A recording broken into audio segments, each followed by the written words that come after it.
کیا کبھی آپ نے سوچا ہے کہ بھائیوں کا حسد ایک معصوم بچے کے لیے کتنی بڑی آزمائش بن سکتا ہے؟ آج آپ دیکھیں گے کہ کیسے حسد نے یوسف علیہ السلام کی زندگی میں ایک نیا موڑ لے آیا۔ صبح کی نرم روشنی میں یوسف علیہ السلام اپنے بھائیوں کے پیچھے چل رہا تھا۔ اس کے چہرے پر معصوم مسکراہٹ اور دل میں بے خوف یقین تھا۔ 11 بھائی جو پہلے محبت بھری نظروں سے دیکھتے تھے، اب حسد اور شک کی آگ میں جل رہے تھے۔ جنگل گہرا ہوتا جا رہا تھا، درختوں کے سائے لمبے اور خوفناک لگ رہے تھے۔ ہوا میں ایک خاموشی تھی، جیسے کسی نے لمحے کو تھام لیا ہو۔ یوسف رک کر پوچھتا ہے، ہم اتنی دور کیوں آئے ہیں؟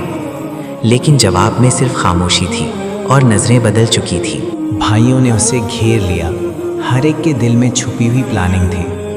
یوسف کے چھوٹے ہاتھ، معصوم چہرہ اور روشنی میں چھپی ہوئی موجودگی کسی بھی لمحے خطرے کا سامنا کرنے والی تھی۔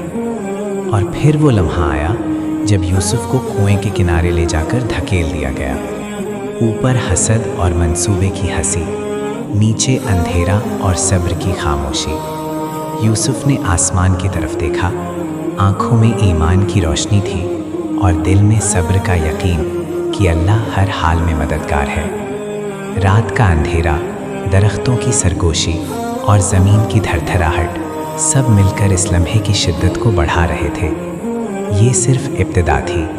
یہ اندھیرا اور یہ کنواں یوسف کی زندگی کے سب سے بڑے سبق کی شروعات تھا۔